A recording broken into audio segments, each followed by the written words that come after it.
अरे मोहित, सिर लटकाए क्यों बैठे हो भाई? सब ठीक है ना? नमस्ते सदानंद जी। इस नए जीएसटी कानून ने तो नींद ही उड़ा दी है। अरे मोहित, तुम तो जवान और पढ़े लिखे हो, इतने अच्छे और आसान जीएसटी कानून को लेकर इतने निराश क्यों हो? वो तो ठीक है सदानंद जी, लेकिन समझ भी तो आए कि हमें क्या करना है, कैसे रजिस्ट्रेशन करना है। अच्छा, तुमको रजिस्ट्रेशन का तरीका समझना है। मुझसे तुमको आज फायदा होगा, क्योंकि पिछले महीने भर में मैंने इंटरनेट पर जीएसटी के बारे में खूब पढ़ा है। लेकिन सदानंद जी, इंटरनेट पर तो बहुत सी गलत और झूठी बातें भी रहती हैं। तुम सही कहते हो मोहित, लेकिन भारत सरकार की वेबसाइट्स पर जाकर सारी जानकारी सही सही मिल सकती है। तुम चाहो तो वेबसाइट नोट भी कर सकते हो।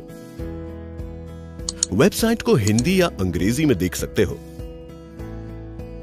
उन लोगों का जीएसटी रजिस्ट्रेशन करना जरूरी है जिनका साल भर का टर्नओवर 20 लाख रुपए से अधिक हो। पंजीयन की सीमा तय करने के लिए ऐसे सामानों या सेवाओं का टर्नओवर जिन पर जीएसटी न लगता हो, उनका टर्नओवर भी जोड़ना जरूरी है। ये भी याद रखना कि अगर किसी कारोबारी का काम एक से अधिक राज्यों में हो, तो सभी राज्यों के काम के टर्नओवर को कुल टर्नओवर में जोड़ना जरूरी है। मान लो तुम्हारा एक पेट्रोल पंप है और वहां मोबिल ऑयल भी बेचते हो, तो भले ही पेट्रोल को जीएसटी से छूट हो, लेकिन टर्नओवर की सीमा तय करने के लिए मोबिल ऑयल के साथ साथ पेट्रोल या डीजल की बिक्री को भी जोड़ना पड़ेगा। कुछ राज्यों में टर्नओवर की सीमा 10 लाख रुपए है, लेकिन छत्तीसगढ़ उनमें शामिल नहीं है। अगर तुम्हारा कारोबार छत्तीसगढ़ और उत्तराखंड दोनों जगहों में है, ऐसी हालत में टर्नओवर की सीमा 10 लाख रुपए लागू होगी। उदाहरण के लिए, अगर छत्तीसगढ़ में टर्नओवर 7 लाख रुपए है और उत्तराखंड में 3.5 लाख रुपए, तो फिर इसे मिलाकर दोनों राज्यों में रजिस्ट्रेशन करवाना होगा।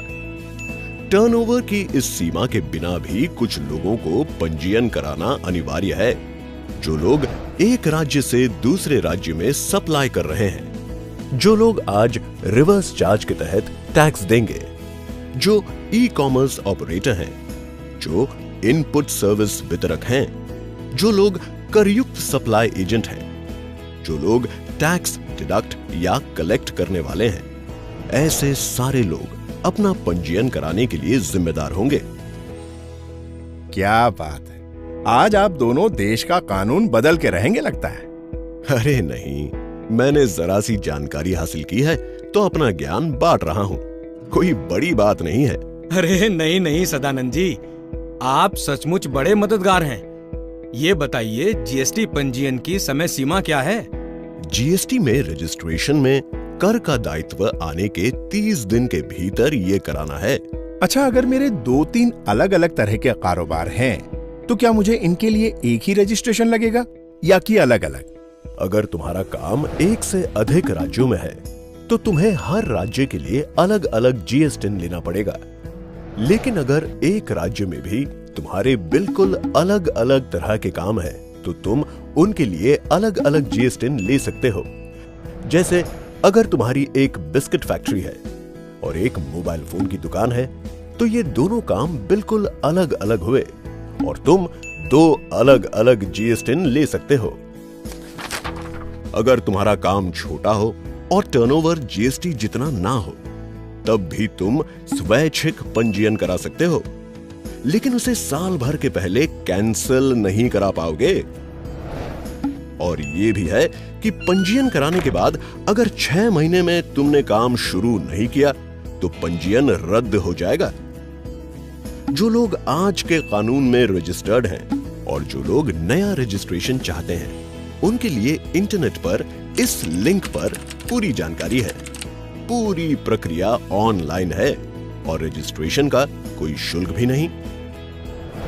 सारे कागज स्कैन कर लो और विभाग के वेबसाइट पर अपलोड कर दो। अगर कागज पूरे हैं और जानकारी सही है, तो 3 दिनों में रजिस्ट्रेशन ईमेल तुम तक पहुंच जाएगा। अगर एप्लीकेशन के कागज पूरे हों और जानकारी सही हो, तो फिर कोई भौतिक सत्यापन नहीं होगा। लेकिन जब रजिस्ट्रेशन हो जाएगा, तब अगर अधिकारी को लगे कि किसी वजह से ऐसा सत्यापन जरूरी है तो वे ऐसा कर भी सकते हैं, लेकिन ऐसा करने पर उस अधिकारी को 15 दिनों के भीतर सारे कागजात और फोटो जीएसटी पोर्टल पर अपलोड करने पड़ेंगे। उसके बाद जीएसटी पोर्टल पर तुम्हारा रजिस्ट्रेशन पोस्ट हो जाएगा और जब जहां से चाहो उसे डाउनलोड करके प्रिंट कर लो। जीएसटिन कुल 15 अंकों का होगा, जिसके पहले 2 अंक राज्य बतलाते हैं। जैसे 22 का मतलब छत्तीसगढ़ का व्यवसायी है। अगले 10 अंक पैन नंबर बताते हैं। उसके अगले 2 अंक एंटिटी कोड बताते हैं और उसके बाद का 1 अंक चेक सम कैरेक्टर बताता है। सदानंद जी, आज तो दिन ही धन्य हो गया। बाहर चलकर मैं आपको समोसा खिलाकर चाय पिलाना चाहता हूँ, आप मना मत करना। चलो, मैं इतनी गुरु दक्षिणा तो ले लूंगा, लेकिन तुम रजिस्ट्रेशन करा लोगे उसके बाद, उसके पहले नहीं। हाँ।